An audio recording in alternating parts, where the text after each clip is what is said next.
Hello students, this is our first video of third chapter of subject SST naming weather and climate, and in this video we are going to study about the climates, our climates and the factors that influence this climate.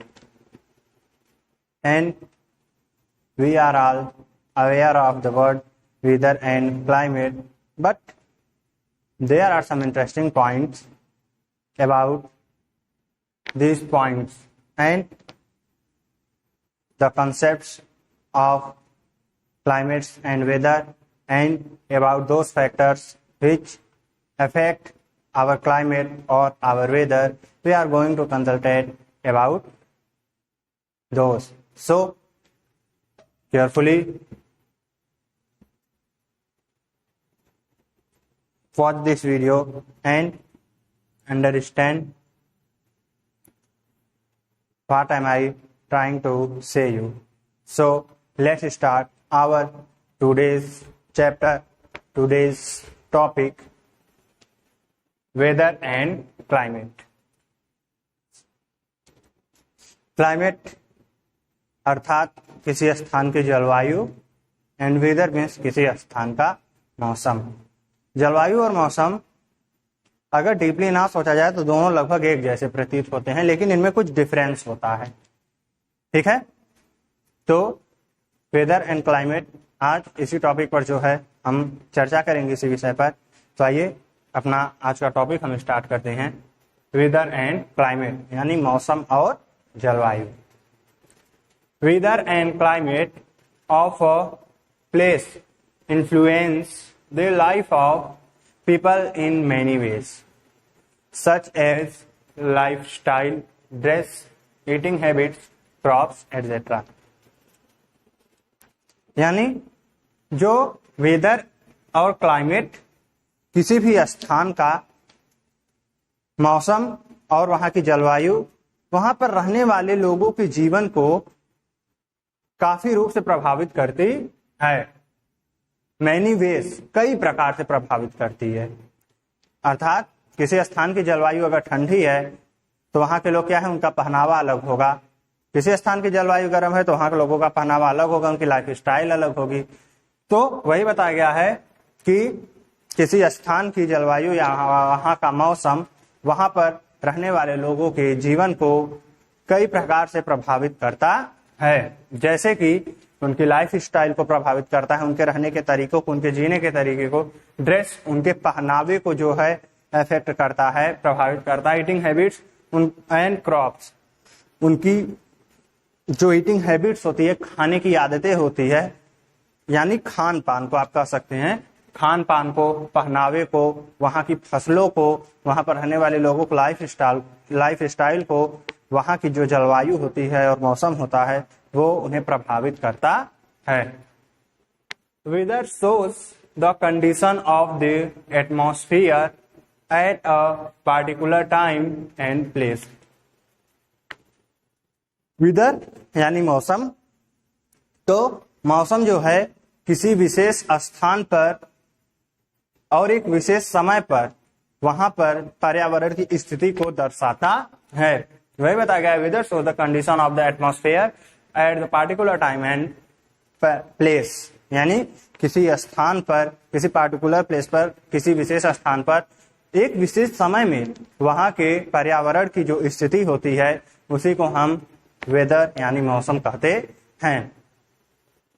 It keeps changing from hour to hour and day to day, यानी यह दिन पर दिन या घंटों घंटों में भी बदलता रहता है. जैसा कि आप खुद देख रहे हैं इस समय कि क्या हो रहा है कि इस समय मान लीजिएगा अगर तेज धूप है तो घंटे भरी क्या है, मौसम एकदम जो है चेंज हो जा रहा है कि नहीं, एकदम बदरीला मौसम हो जा रहा है, तेज हवाएं चल रही हैं और घंटों में ही जो है धूप से क्या हो रही है, बारिश होने लग रही है. तो मौसम जो घंटों घंटों पर या दिनों दिनों पर बदलता रहता है. तो वही कहा गया है कि किसी स्थान विशेष पर, समय विशेष पर पाए जाने वाली हमारे पर्यावरण की जो कंडीशन होती है उसे हम वेदर यानी मौसम कहते हैं. यह वेदर जो है घंटों घंटों पर या दिनों दिनों पर बदलता रहता है.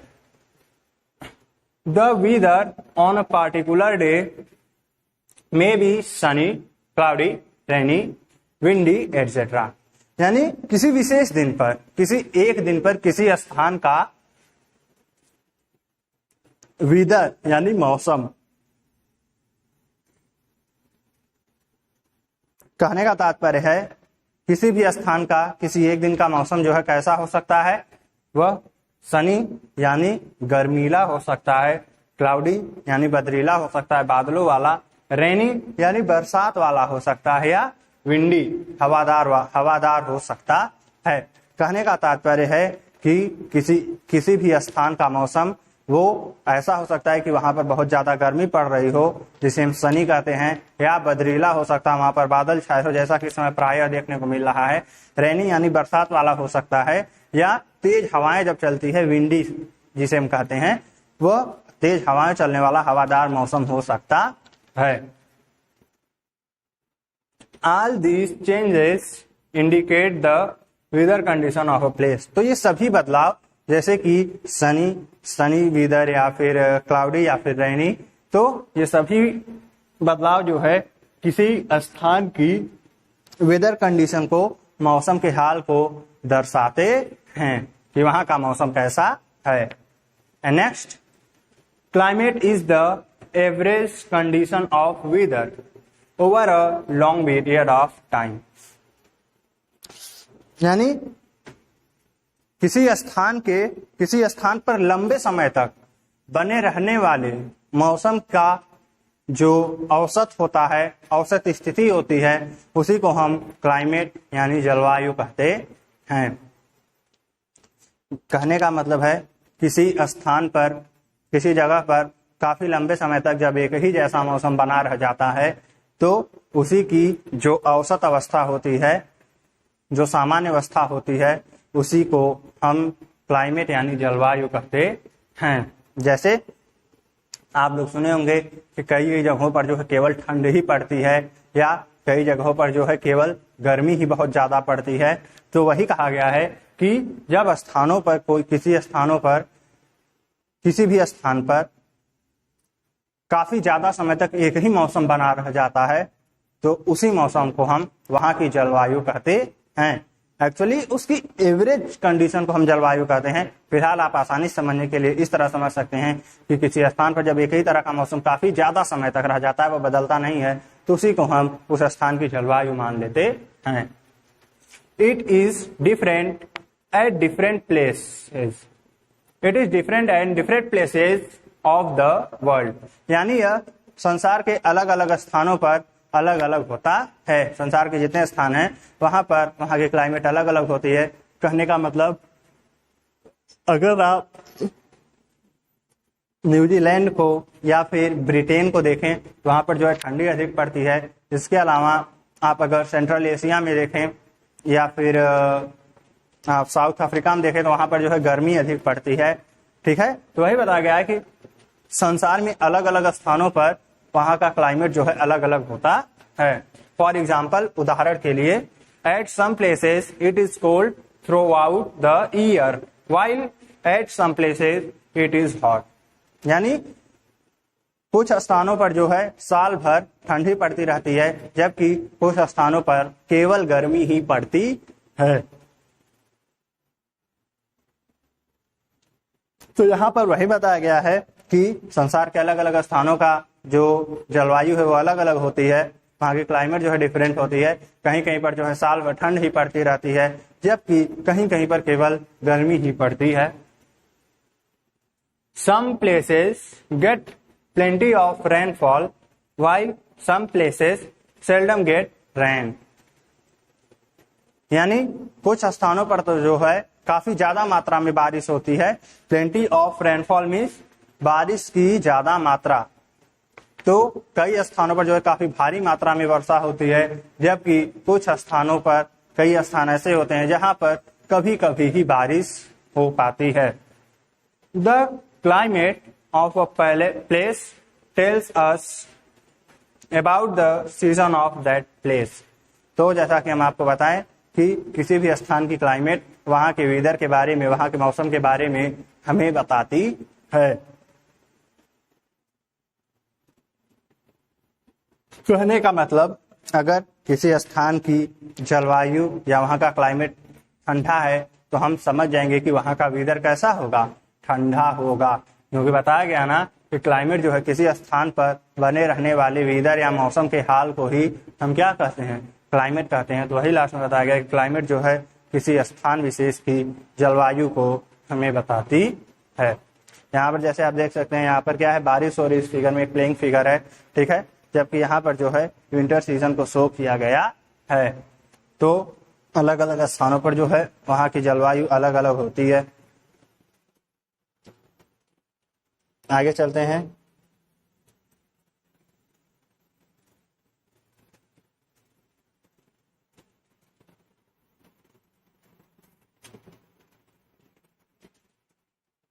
तो अब हमारा अगला टॉपिक होगा फैक्टर्स इन्फ्लुएंसिंग क्लाइमेट, यानी हमारी जलवायु को प्रभावित करने वाले कारक। हमारी जलवायु भिन्न भिन्न होती है, यानी जलवायु जो है वो हर एक स्थान की अलग होती है, बदलती रहती है। तो ये जलवायु अलग अलग स्थानों की अलग अलग क्यों होती है, ये चेंज क्यों होती है, क्यों अफेक्ट होती है, यहाँ पर हम इसी के बारे में जो है रीड करेंगे। हमारा टॉपिक है फैक्टर्स इन्फ्लुएंसिंग क्लाइमेट, यानी जलवायु को प्रभावित करने वाले या जलवायु को बदलने वाले कारक। तो आइए स्टार्ट करते हैं। The climate of a place is influenced by factors, many factors, यानी किसी स्थान की जलवायु या किसी स्थान की क्लाइमेट कई कारकों द्वारा प्रभावित होती है। Let's study about them in details. तो आइए उनके बारे में हम डिटेल्स में जानते हैं, उनके बारे में हम विस्तृत रूप से जानते हैं कि वो कौन कौन से कारक है जो हमारे यहाँ के मौसम को बदलते रहते हैं, हमारे यहाँ की जलवायु को बदलते रहते हैं। तो पहला है लैटिट्यूड और डिस्टेंस फ्रॉम द इक्वेटर। तो पहला क्या है हमारा, लैटिट्यूड या इक्वेटर से दूरी।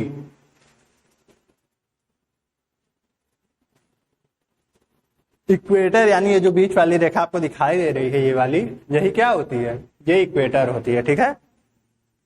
तो इसी इक्वेटर से किसी स्थान की जो दूरी होती है वो वहां की जलवायु को कैसे प्रभावित करती है, आइए इसके बारे में हम जानते हैं। तो हम यहाँ पर कुछ स्टार्ट करने से पहले बता दें, ये क्या है, इक्वेटर है, ठीक है, बीच वाला एरिया ये जो आप देख रहे हैं ये हमारा है इक्वेटर, ये वाला एरिया, ठीक है। अब यहां से हम जैसे जैसे ऊपर जाएंगे, जैसे जैसे हम क्या करेंगे, ऊपर जाएंगे तो गर्मी कम होती जाएगी और ठंडी बढ़ती जाएगी, ठीक है। यहां से हम जैसे जैसे नीचे आएंगे तब भी वही स्थिति है, क्या, गर्मी कम होती जाएगी और ठंडी बढ़ती जाएगी। यानी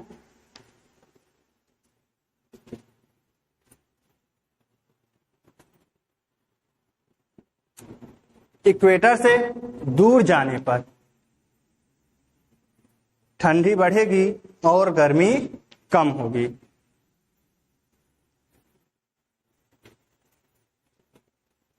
तो आइए पढ़ते हैं इसके बारे में।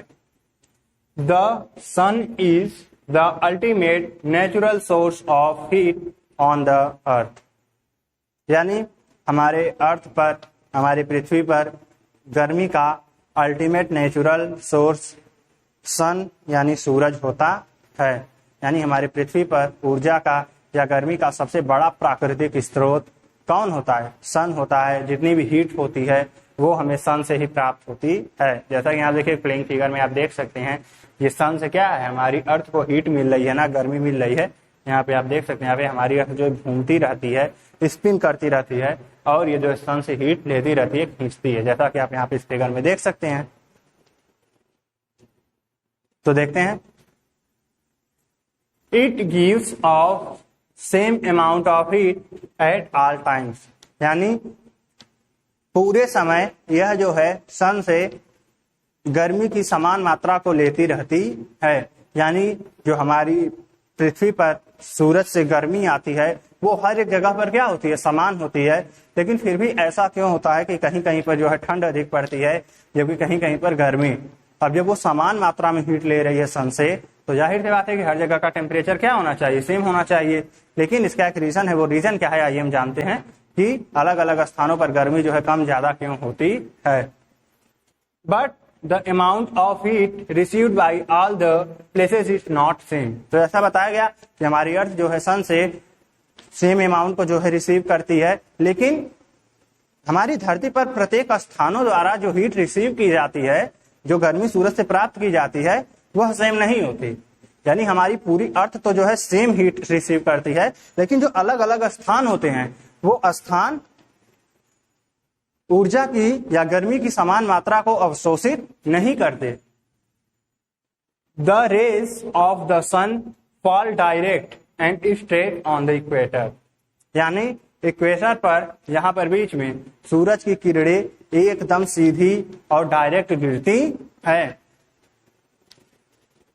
The distance between the sun and the earth is the shortest on this line. So the areas near the equator remains hot, whereas the area which are far from the equator get slanting rays of the sun and remain cold almost throughout the year. अब देखिए यहाँ पे क्या बताया गया है। तो जैसा कि हम आपको बताया कि जो अलग अलग स्थान है वो हीट की सेम अमाउंट को रिसीव नहीं करते। मतलब यहाँ पर जो है ये जो इक्वेटर आपको दिखाई दे रही है, ये बीच वाली रेखा, ये वाली, ये है ना इक्वेटर, देखिए लिखा गया है। तो इक्वेटर पर सूर्य की किरणें क्या है, सीधी पड़ती हैं और डायरेक्ट पड़ती हैं। सूरज की, सन की और इस इक्वेटर के बीच की दूरी क्या है, सबसे कम होती है। यानी सूरज की, सन की हमारे पृथ्वी से दूरी इस इक्वेटर पर जाकर सबसे कम हो जाती है, और यही कारण है कि यहाँ पर सूरज की किरणें एकदम सीधी पड़ती हैं, जिसकी वजह से यहाँ इक्वेटर के आसपास जो एरियाज होते हैं, इक्वेटर के आसपास वाली जगहें जो होती हैं, वहां पर ज्यादा गर्मी पड़ती है। जबकि इस इक्वेटर से जो दूर वाली जगहें होती हैं, जैसे ये वाली जगह इतनी दूर हो गई या ये वाली जगह, तो इस इक्वेटर से जो दूर की जगहें होती हैं वहां पर जो है गर्मी कम पड़ती है। और हम जैसे जैसे अधिक दूर जाते हैं वैसे वैसे गर्मी क्या होती है, कम हो जाती है। तो जैसे जैसे हम यहाँ से इक्वेटर से दूर जाते हैं वहां पर सूरज की किरणें क्या है, तिरछी पड़ने लगती है, इसीलिए वहां पर जो है गर्मी कम पड़ती है और लगभग साल भर तक ठंड ही पड़ती रहती है। आगे चलते हैं।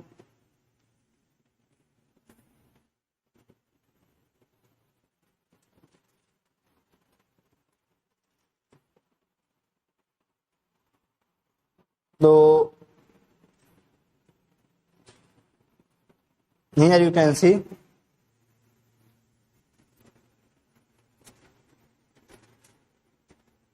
the places which are close to the North Pole and South Pole are very cold and remain covered with snow throughout the year. मतलब जो जो स्थान नॉर्थ पोल और साउथ पोल के एकदम पास होते हैं वो पूरे साल बर्फ से ढके रहते हैं, और वहां पर जो है गर्मी बहुत कम पड़ती है, वहां पर बहुत ज्यादा ठंड पड़ती है।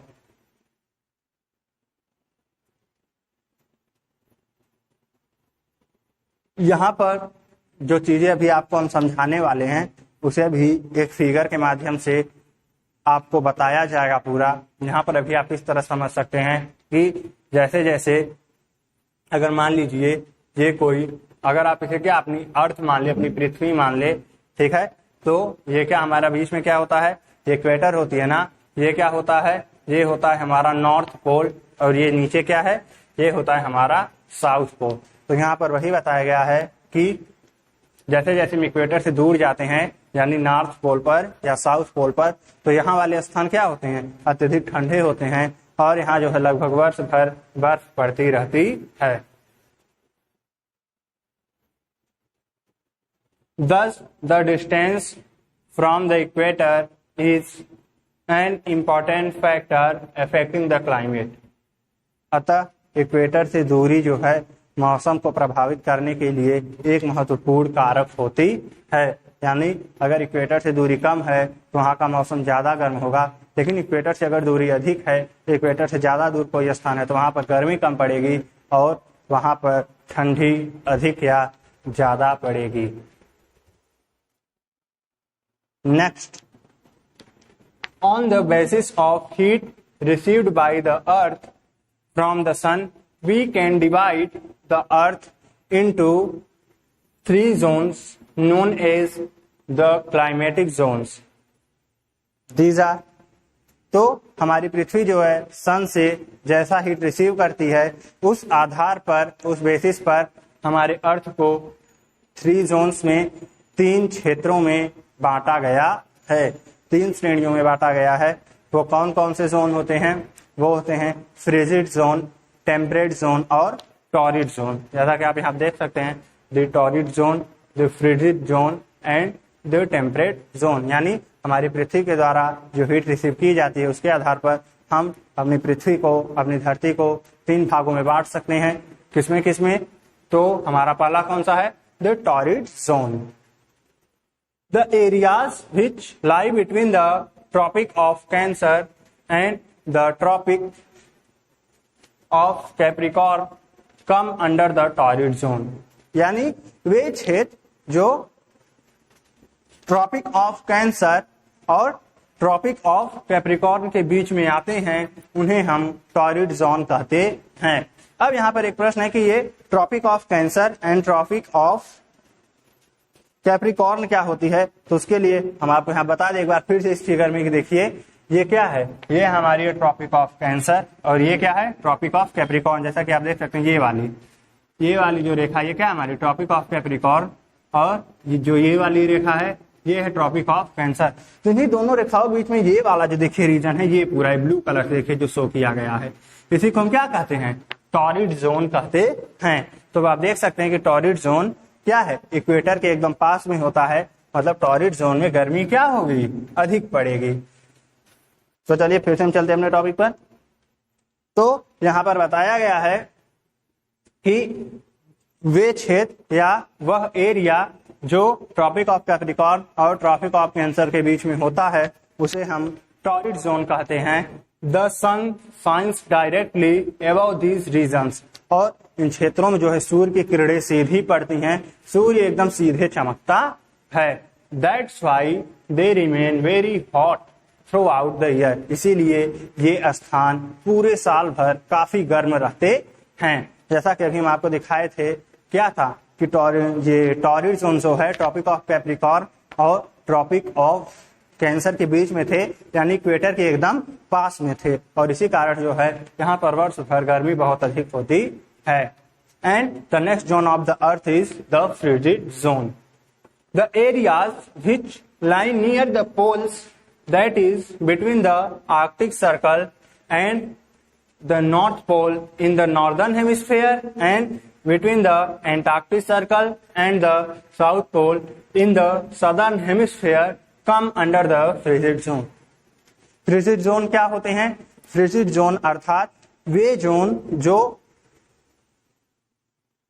फ्रिज मतलब क्या होता है? फ्रिज मीन्स होता है ठंडा करना, जमाना किसी चीज को। तो फ्रिज मीन्स क्या हो गया? आप समझ सकते हैं फ्रिजिड मीन्स ये जोन कैसे होंगे? बहुत ठंडे होंगे, जैसा कि इसका नाम ही रखा गया है। क्या नाम रखा गया है? Frigid zone. फ्रिजिड जोन क्या होता है? वे क्षेत्र जो आर्कटिक सर्कल, जो नॉर्दर्न हेमिस्फीयर में आर्कटिक सर्कल और नॉर्थ पोल के बीच में आते हैं, या सदर्न हेमिस्फीयर में साउथ पोल और एंटार्क्टिक सर्कल के बीच में आते हैं, उन स्थानों को हम फ्रिजिड जोन कहते हैं। अब जैसा कि अभी हम आपको बता दिए कि सदर्न हेमिस्फीयर में, नॉर्दर्न हेमिस्फीयर में, साउथ पोल, नॉर्थ पोल, ये आपकी समझ में नहीं आया होगा, है कि नहीं? तो एक बार इसी चीज को हम थोड़ा फिगर के माध्यम से समझ लेते हैं। इसके बाद जो है इस चीज को फिर आपको एक बार फिगर बना बताया जाएगा। देखिए आप यहाँ पे देख सकते हैं, सबसे ऊपर हमारा क्या है? नॉर्थ पोल, सबसे नीचे क्या है हमारा? South pole. तो देखिए, और यहाँ पर ये इसके एकदम पास में क्या है? ये फ्रिजिड जोन है कि नहीं है? तो वही बताया गया है कि वे एरिया, ये देखिए इसे हम एंटार्क्टिक सर्कल कहते हैं, ये वाली लाइन, इसे हम क्या कहते हैं? Antarctic circle. और यहाँ पर ये जो लाइन है इसे हम क्या कहते हैं? Arctic circle. ठीक है, ये जो आपको ये टॉरिड जोन दिखाई दे रहा है, इसके ये जो ऊपर वाला ये पूरा स्थान है, पूरा यहाँ से लेकर यहाँ तक, इसे हम कहते हैं नॉर्दर्न हेमिस्फीयर। इसे हम क्या कह सकते हैं? नॉर्दर्न हेमिस्फेयर, ठीक है। और यहां पर ये जो इस इक्वेटर से नीचे वाला क्षेत्र होता है, इसे हम क्या कहते हैं? इसे हम कहते हैं सदर्न हेमिस्फेयर, सदर्न हेमिस्फेयर। तो वही बताया गया है कि इस नॉर्दर्न हेमिस्फेयर में नॉर्थ पोल और इस आर्कटिक सर्कल के बीच में ये जो जगह होती है, इसे हम फ्रिजिड जोन कहते हैं। या इस सदर्न हेमिस्फेयर में इस साउथ पोल और इस फ्रिजिड जोन के बीच में ये वाली जो जगह होती है, इसे हम फ्रिजिड जोन कहते हैं। अब जैसा कि आप यहाँ पर देखें कि फ्रिजिड जोन जो है इक्वेटर से क्या है, दूरी पर है ना, तो इसका मतलब क्या हुआ? इसका मतलब ये हो गया कि इन स्थानों पर जो है गर्मी क्या है, बहुत कम पड़ती होगी और ठंडी बहुत अधिक पड़ती होगी, क्योंकि इन स्थानों पर जो है इक्वेटर से इन स्थानों की दूरी काफी अधिक होती है। एंड दैट्स वाई यहाँ पर जो है गर्मी कम पड़ेगी एंड यहाँ पर ठंडी ज्यादा पड़ेगी। And the last zone of the earth is the temperate zone. In fact temperate zone जो है वो frigid zone and torrid zone के बीच में आता है, लेकिन यहाँ पर लास्ट में शो किया गया है भाई, तो इसे भी आपको फिगर के माध्यम से बनाकर बताया जाएगा। The areas which lie between the torrid zone and the frigid zone come under the temperate zone. तो वही देखे बताया गया है कि वे क्षेत्र या वह एरिया जो फ्रिजिड जोन और टॉरिड जोन के बीच में आता है, उसे हम टेम्परेट जोन कहते हैं। अगर आप इसे एक फिगर के थ्रू देखना चाहें तो आप यहाँ पर देख सकते हैं फिर से कि देखिए ये वाला क्या है हमारा, ये वाला एरिया जो है ये है हमारा फ्रिजिड जोन, ठीक है, ये क्या है, फ्रिजिड जोन है। और ये वाला एरिया क्या है, टॉरिड जोन है। तो अगर आप नॉर्दर्न हेमिस्फीयर में देखें तो इस टॉरिड जोन और इस फ्रिजिड जोन के बीच में कौन सा एरिया आ रहा है, ये वाला एरिया आ रहा है ना, तो इसी को देखिए हम क्या कहेंगे, टेम्परेट जोन कहेंगे। और इस समय हम टेम्परेट जोन को ही पढ़ रहे हैं। तो वही बताया गया है कि टॉरिड जोन और फ्रिजिड जोन के बीच में जो एरिया आता है उसे हम टेम्परेट जोन कहते हैं। जैसे ये देखिए आप, ये नॉर्थ टेम्परेट जोन है, क्योंकि नॉर्दर्न हेमिस्फीयर में है तो इसे हम नॉर्थ टेम्परेट जोन कहते हैं। And just like that in the southern hemisphere, यहाँ पर टॉरिड जोन और फ्रिजिड जोन के बीच में कौन आ रहा है, यहाँ देखिए फिर ये वाला जो है येलो कलर से, ये क्या है, ये हमारा है साउथ टेम्परेट जोन। क्योंकि ये सदर्न हेमिस्फीयर है तो इस वाले टेम्परेट जोन को हम क्या कहेंगे, साउथ टेम्परेट जोन कहेंगे। तो वही बताया गया है कि टॉरिड जोन और फ्रिजिड जोन के बीच में जो एरिया आता है उसे हम टेम्परेट जोन कहते हैं। तो अब देखिए टेम्परेट जोन क्या है, ना ही तो इक्वेटर से बहुत दूर है और ना ही इक्वेटर के बहुत पास है, यानी आप समझ सकते हैं कि यहाँ पर ठंडी और गर्मी सामान्य मात्रा में पड़ती होगी। तो देखिए there are two temperate zones, the north temperate zone and the south temperate zone. यानी टेम्परेट जोन्स टू होते हैं, कौन कौन, नॉर्थ टेम्परेट जोन और साउथ टेम्परेट जोन। जैसा कि अभी आपको बताया गया था, आप देखे थे जो नॉर्दर्न हेमिस्फीयर में जो जोन पड़ रहा था टेम्परेट का, उसे नॉर्थ टेम्परेट जोन कहते हैं, और जो सदर्न हेमिस्फीयर में नीचे की ओर पड़ रहा था उसे हम साउथ टेम्परेट जोन कहते हैं। The climate of these regions is neither very hot nor very cold. यानी इन स्थानों का जो तापमान होता है वह ना ही तो बहुत ज्यादा होता है ना ही बहुत कम होता है। अर्थात इन स्थानों पर ना ही तो बहुत ज्यादा गर्मी पड़ती है और ना ही बहुत ज्यादा ठंडी पड़ती है, क्योंकि ये स्थान क्या होते हैं, इक्वेटर से ना ही बहुत दूर होते हैं और ना ही एकदम इक्वेटर के पास होते हैं। यहाँ पे देखिए जो आपको जो है फिगर शो किए गए हैं, ये देखिए ये जो है बरसात का फिगर है कि कैसे कैसे जो है हमारे यहाँ क्लाइमेट चेंज होते रहते हैं। जैसा कि आप देख रहे हैं ये जो है अभी जो देखिए ये जो घट रहा है कि नहीं, फिर यहाँ से क्या है ये बढ़ रहा है। तो ये जो है इसके बढ़ने का मतलब है कि गर्मी क्या है, बढ़ रही है, और फिर यहाँ से इसके घटने का मतलब है कि गर्मी घट रही है, ठीक है। और यहाँ पर देखिए जो जोन्स है वो शो किए गए हैं आपको। आर्कटिक सर्कल, आर्कटिक सर्कल के अंदर कौन आता है, frigid zone. Tropic of cancer, equator, देखिए इक्वेटर है, ये ट्रॉपिक ऑफ कैंसर है, इसके बीच में कौन आता है, ये होता है torrid zone. And tropic of capricorn and antarctic circle, यहाँ पे कौन सा जोन होता है, फ्रिजिड जोन होता है लास्ट में। आइए एक बार इसे जो है हम फिगर के माध्यम से समझते हैं। ये फिगर जो है हम आपको बनाकर बताने जा रहे हैं, आप इसे ध्यान से थोड़ा देखिएगा।